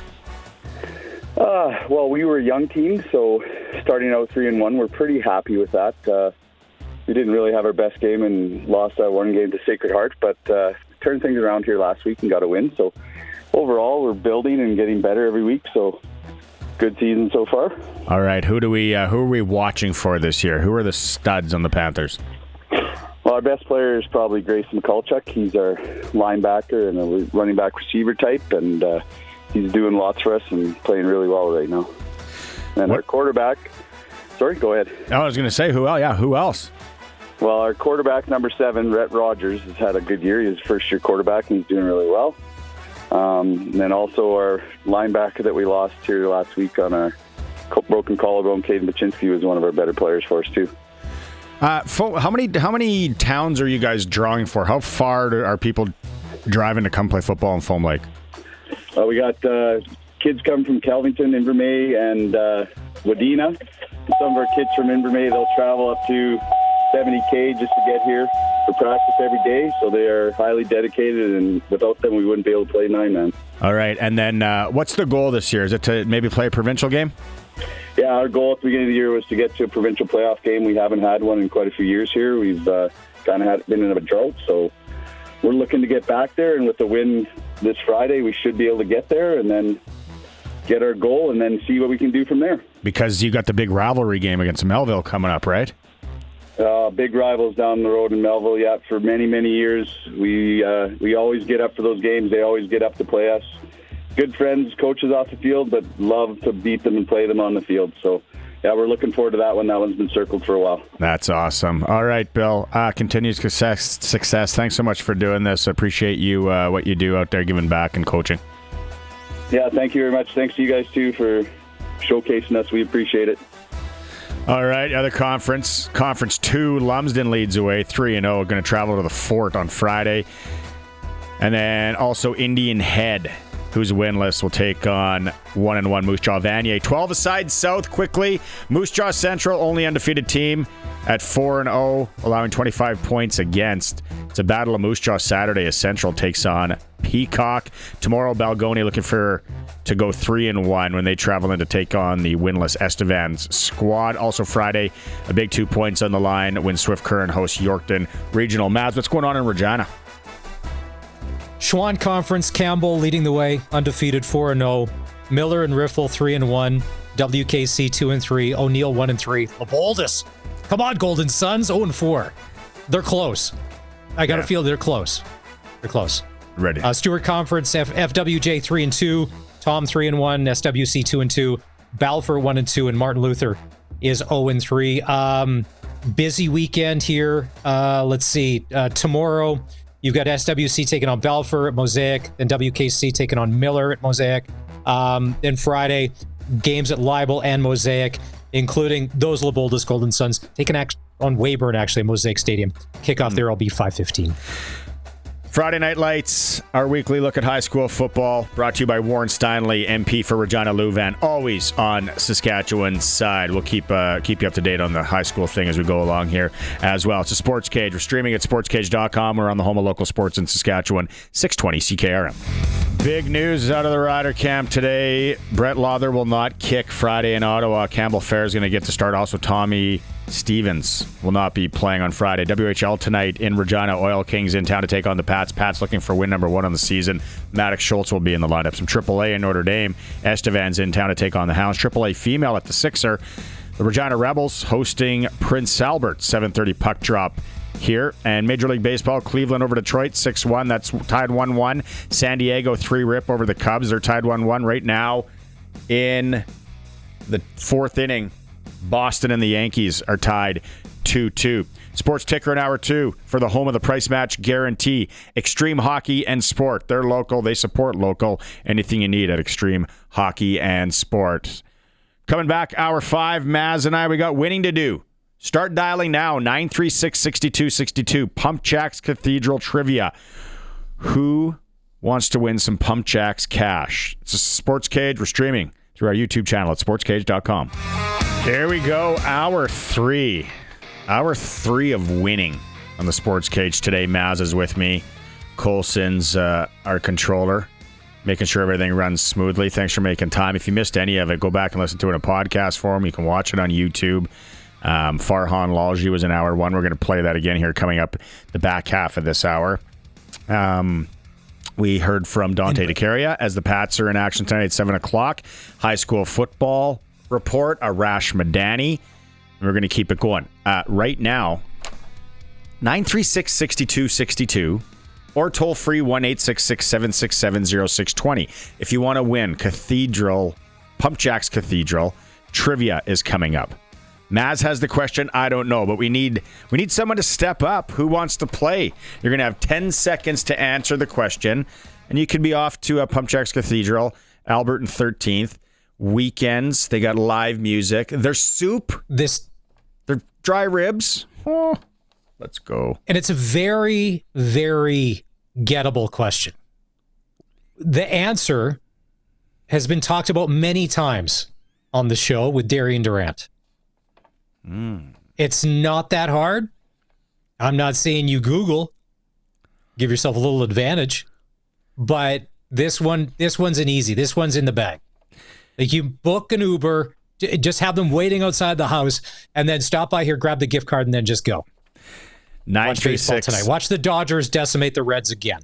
936-6262. Who wants to play? Call right now. The other news today, out of Rider camp, Campbell Fair will be kicking for the Riders coming up this weekend in Ottawa.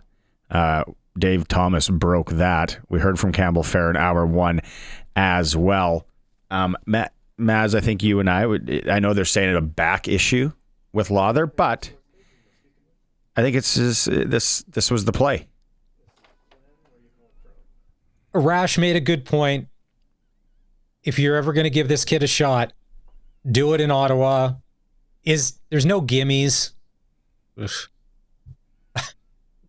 We need to win this football game, because if we lose 3 in a row, and especially to Ottawa, that's not good. But if you're ever going to do it, it's on the road. There's no pressure. It's not in front of Mosaic. It's not, because Rider Nation, and I'm not proud of this at times, we're ruthless. We are. We're not. It's never enough. The sky's always falling.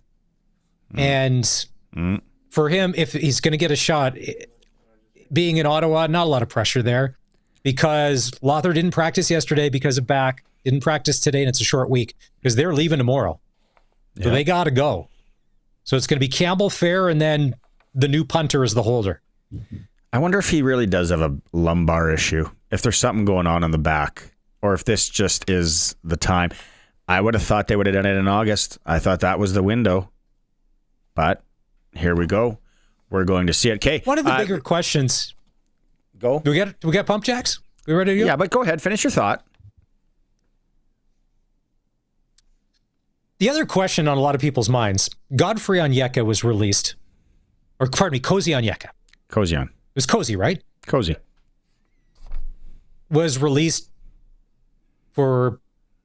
doing something that goes against team conduct. Mm-hmm. That was news out of Ryder Camp yesterday, which has a lot of people wondering. It'd be like he started, he played, and then I was watching the game. The game was on again on TSN, so I'm trying to watch. I'm like, did something happen in the game? Like there was I don't think he got flagged. There was nothing egregious there, so there's a lot of questions. And then Kean Schaefer-Baker apparently is going to be back in the starting lineup because he's looked good in practice. So that receiving core is going to get a little bit. Will this help Trevor Harris kind of break out of his mini slump? But as Markway McDaniel said the other day, it takes you 2 to 3 games to get back into game speed and shape. Practicing all you want doesn't make up for what happens in the games. No, for sure it doesn't. Okay, let's get going here. Pump Jacks Cathedral trivia. Maz, you got your question ready? Colson, fire it. Ready. It's time for SportsCage Trivia for Pump Jacks. Great food, cold local draft, and a place that feels like home. All right, Glenn is playing. Glenn, can you hear us? Are we coming through clear? Yep. All right, Maz. I'm gonna hand it off to you because I don't even know the question yet. I'm gonna play along as well. Maz, go. Okay. Saskatchewan Roughrider quarterback, Grey Cup champion, Plaza of Honor inductee, Darian Durant tried out for which National Football League team? Oh, man. He broke his finger in camp, catching punts. Oh, man. I'm going to say Cleveland. Oh, close. It was the Baltimore Ravens. Thanks for playing, Glenn. You won a free lunch at Pump Jacks Cathedral. Thanks for calling in. Thanks for playing along. You know what? Here, to Glenn's defense, Maz, I was second guessing myself. And I remember when he told the story. Yeah. As he was like an 8th string quarterback coming in, he said Ray Lewis was incredibly nice to him. But he was so far down on the depth chart, he was fielding punts, and he broke his finger because he misplayed a ball at one of the jugs machine, and it snapped his finger for the Baltimore Ravens. Okay, so next week for Pump Jacks Cathedral, we're going to go for $100. It'll be back on Tuesday. Pump Jacks Cathedral. Live music every weekend. Kids allowed until 8. Try the dry ribs and the soup. I'll tell you that much right now. Pump Jacks Cathedral Trivia back next Thursday. Now, here, while we're floating through the internet here, I'm on sportsselect.com. And I'm thinking, okay, well, I'm getting off, get off about 6 o'clock. Get to the co-op, to the lotto stop. I could do my picks right now. That is the beauty. On my phone and online. You do it, Maz, as well. You're more Sunday. Okay, but I'm just looking at right now. Dodgers on the pro line, 158, but Cincinnati 395. Again, I'm not baseball savant. I'm far from that. I'm box scorer. Is Cincinnati that outmatched tonight against Los Angeles?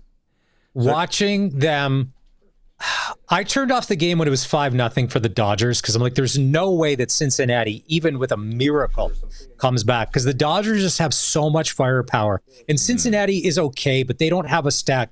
Like they don't have an Otani. They don't have Teoscar Hernandez just knocking a couple around. Former Blue Jay. Yeah. Oof. Could you imagine if he comes back, if they end up in the World Series and Teoscar Hernandez is the one that crushes Jay's dreams? Why don't I go maybe a little over under then for tonight's game on Sports Select 7.5. Take the under. Chavez. No, it was 10-5 last night. Take the over. Yeah, the Dodgers can hit, especially at home. But Cincinnati, are they going to score anything? The Reds' pitching isn't that great. Keep in mind that Teoscar Hernandez, he was just taking balls on the outside of the plate. It was a full swing, but just boom. And I'm like, okay, man, the talent to do that. So we're going our sprinkle of the day for sportselect.com. We're going the over in the Cincinnati Los Angeles. Here, people out there, you have never had two bigger rubes when it comes to baseball, making a pick. So this is for entertainment purposes only. 7.5. We're taking the over. SportsSelect.com, legal, and you know the drill, the history around it. And you can do it all online now, and it spits out a QR code, and all you have to do is go to the Lotto Spot retailer. They scan your phone, or if you print it off, and then your ticket comes right there. On Sunday, when I was getting my NFL tickets, I counted 3 people came in. Beep, scan, beep, scan, beep, scan. I still like to fill it out with my half cinnamon mocha, half coffee at the co-op. I always make small talk with people too. You know, I like it. But if you're in a time crunch, Sports Select's never been easier. There's also some preseason hockey tonight if you want to get really kinky. Oh, the Oilers and the Kraken tonight. Colorado, Vegas, Vancouver, Calgary. You know, parlay action if you want. SportsSelect.com. You can find out everything there. Do you want to hear from Coach Mace? So he didn't comment because Dave got the scoop on it. He didn't comment on Campbell Fair, but he does comment on new punter Jesse Mirko's performance in Edmonton last week. I mean, we picked him in the draft, and he had an incredible college career. And he kind of got acclimated a little bit here, and we wanted to see what that looked like, and certainly he's as advertised. So, yeah, man, we'll keep rolling with that, and he's got experience holding throughout his whole career as well. So it's just about finding that balance. Yeah. What did you think? I thought he punted well in Edmonton. And I think for a lot of people that were calling what was going on hypocrisy, you'll switch out the punter. Some people think the coach hasn't punted that bad. But I'm not PFF football stat guy. Like, I'm not in there breaking it down. Okay, so the coach gets benched. Bring in Mirko, does okay. This week, because of injury, Brett Lothar is out. Campbell Fair is going to get a shot. Okay, now they're rolling through, and they're going to see. So it sounds like, were the Riders always waiting for Mirko? Was he their number one guy because he was trying to explore NFL options, and then he finally showed up, be like, okay, all right, you are as advertised, here we go. And yeah. That's an interesting take for sure. The one thing that I saw it last week when it came out early on the depth chart or the practice report, I was like, Philippe Gagnon's back? He's back running around. Coach Mace talked about having 10-year pro Gagnon back in the lineup with some fresh legs. Yeah, 10 years and coming in fresh legs, like what a bonus, right? You don't really see that often. But you know, his versatility, man, he can do it all, you know, for us. And it was just so unfortunate to see what happened to him in training camp because he was playing pretty good to that point. And then, you know, he told me he was going to stay and work his tail off to get here, and you know, now to, you know, have him get out there last week and you know, go out there again this week, man, you're happy for him. And then for us, obviously, just having that veteran presence and you know, certainly I'm sure the amount of snaps he's taken versus this team that we're facing this week won't hurt. So man, love Philippe and what he's brought to this team and his leadership. I think that's huge. I think that's going to be a shot in the arm to the O-line. And also, I'm excited. Revis is playing safety. Antoine Brooks Jr. is going to be playing linebacker. It's a completely different look. Normally, that safety spot's been Canadian. They're moving things around, shaking things up a little. And I'm excited because I want to see how the Riders are going to come out and respond against Ottawa. Mm-hmm. A lot of people could take them lightly. They've only won 4 times. But if Drew Brown's going to be their starting quarterback, and looks like he will be, I mean, he's not afraid to sling it. And they have Geno Lewis. They have some guys that can actually, Justin Hardy, they got some guys that can actually do a little damage on offense. 0 to hold back for now. Just let it fly like you're playing with your buddies in the park at this point, Ottawa. Okay, we got 30 minutes. No, we got 39 minutes left in the program. Right now, we're playing SaskTel Pick the Score. 936-6262. What is the score? Riders and Red Blacks, Friday, 5:30 kickoff in Ottawa. You got a chance to win 2 tickets to the home game October 10th against Toronto. Also a chance to win a $200 SaskTel gift card. It's all brought to you by SaskTel. SaskTel Pick the Score right now on the Prairie Land Rentals text line 936-6262. Quick break. We are on the home of the Riders. 620 CKRM. Campbell Fair will be the kicker for the Riders Friday in Ottawa. That was made official to Dave Thomas earlier this afternoon. Brett Lauder is getting the game off. Also, Tommy Stevens will not be playing for the Riders. WHL tonight in town. The Oil Kings are here to take on the Pats. Maddox Schultz should be in the lineup for the Regina Pats as they look for their first victory of the year. AAA female at the Sixers, 7:30 puck drop. Rebels taking on Prince Albert, making the nice drive down for a Wednesday affair. AAA in Notre Dame. Estevan's in town to take on the Men Hounds. Major League Baseball, it was Cleveland over Detroit 6-1, tied 1-1. San Diego 3-0 on the Cubs. That's tied 1-1. Right now in the bottom of the 5th, the Yankees and Sox are tied 2-2. Reds and Dodgers go tonight. SportsCage.com poll. What's the most significant headline from Riders practice yesterday? You can vote at SportsCage.com. Sports ticker is 4. Steelcraft door in Regina. Made in Western Canada for Western Canada. If you need a garage door, they have it at their 40,000 square foot facility, Steelcraft Doors, Regina. Maz, minimum wage. People have been messaging in, letting us know how much they made back in the day. Kelly from Calgary says, in 1966, groceries for the month, $50 for 2 people. Like, I get it. And we're playing old guy stuff here, and it's like, hey, back in our day, a CD. But imagine feeding 2 people for $50. Even if you were making, in 1966, what are you making? $2 an hour? Less than that? 8 hours a day. You're making not... But you're $50 to feed. You got 3 days of work. The rest of it, you got utilities. Yeah. Choices have consequences. And those consequences that play out these days is a head of lettuce is $6 at times. And I don't think anybody likes that. I don't care what party you vote for. I don't think anybody likes paying $6 for lettuce. Trickle-down effect. Prairie Land Rentals text line 936-6262. We're going to have the junior football report coming up in a bit here. All of our guests have joined us on the Western Pizza guest hotline. Western Pizza, the pickup special, still a nice deal. Pick up a pie tonight, watch some baseball or any of the Greek favorites you love, like souvlaki, ribs, salad. You just can't make that goodness at home. Western Pizza near you. With the Farhan Lalji interview, we're going to rerun this. He throws out a very interesting take about the Riders' slow starts, one I never even thought of. Everybody's blaming the offense. Farhan Lalji comes in from 10,000 feet, says, no. Chakai. Here's what's really going on.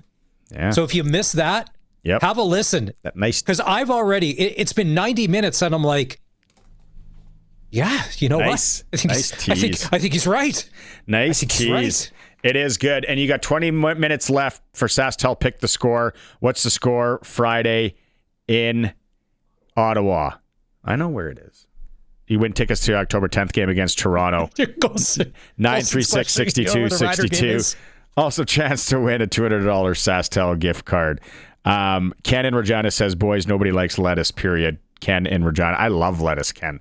Love. More of a shredded lettuce. Romaine I can take. Anyway, junior football reports coming up, then more Farhan Lalji. It's the Sports Cage, your home of lettuce talk on 620 CKRM.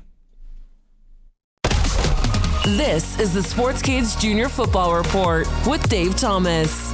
After Week 8 of action in the Prairie Football Conference, the Regina Thunder took sole possession of the top spot in the league. The Thunder rallied in Saskatoon for a 24-21 win over the Hilltops last Saturday night. In other action, the Winnipeg Rifles trimmed the Edmonton Wildcats 28-26, and the Edmonton Huskies scored a 25-14 win over the Calgary Colts. The league is on a bye this week before the regular season will wrap up over the Thanksgiving weekend. But let's go back to last week. Regina running back Jackson Harnett paced the Thunder with 81 yards rushing rushing and 5 punt returns in their win in Saskatoon. And he says it was a great night all around.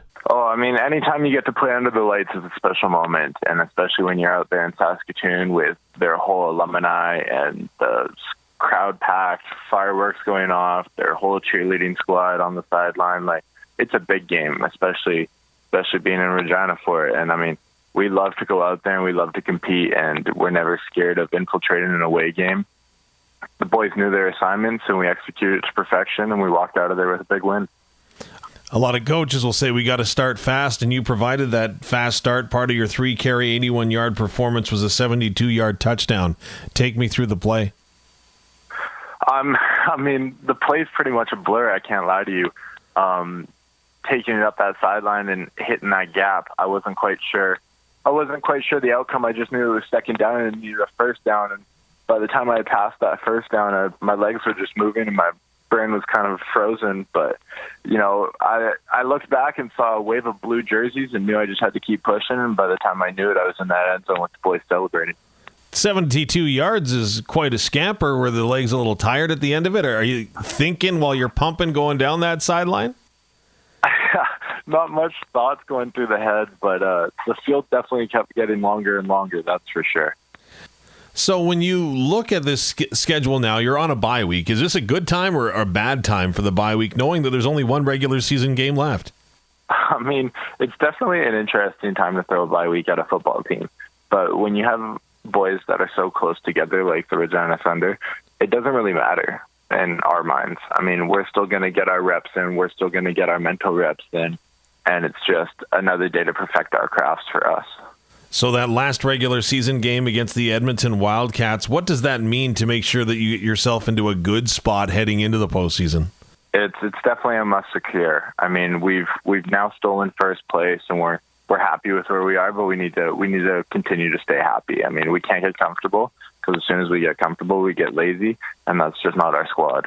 So tell me about an Edmonton team, because you're an Edmonton guy. How does your journey in football go from the Alberta capital to here with the Regina Thunder? I mean, it was a big mix-up, and it was definitely an interesting year. But at the end of the day, I'm a fifth year, and so it's my final year in the CJFL, and I just want to play football. And Scott McCulley is able to give me that best opportunity, and I'm proud to say that I found a home here in Regina with the boys, and they've accepted me all extremely well, and I can't thank them enough for it. And I just can't wait to win with this squad. So having seen this franchise or this program from the outside looking in, is it what you expected it would be when you came to the inside of it? I mean, these boys have always known how to win. Regina Thunder has always been one of the top performers in our league, and it definitely shows just not on the field, but outside the field too. When it comes from staff working their butts off to help us out, or coaches there round clock 24/8, you know, we got Scott McCulley, such a great mind leading our squad, knowing how everyone needs to be acting and performing throughout the week to make sure that we are executing to the best of our abilities. And they really just know how to do it all when it comes from recovering to bonding with the team to practicing every night to getting our film hours in. We execute to the highest abilities that we're put to standards. So what would getting a ring on your finger at the end of this season mean to you? It mean the world to me. I mean, I came from Harry Ainley High School, which is a very competitive and great high school. Shout out to those boys out there at Edmonton. Those boys really know how to play football, and we ended up getting a provincial championship ring in my 11th year, or grade 11 year, with the squad. And that moment was everything to me. I still remember it like it was yesterday, and I'd love to reenact that just with these boys here in Regina. Jackson, I appreciate your time. Thanks for doing this, and all the best of luck this season. Hey, thank you so much. Appreciate you having me. As mentioned, the league is on a bye week this week before the regular season wraps up, with Regina home to the Edmonton Wildcats, Calgary at Saskatoon, and the Winnipeg Rifles traveling to Edmonton to take on the Huskies. And that's the Junior Football Report. I'm Dave Thomas.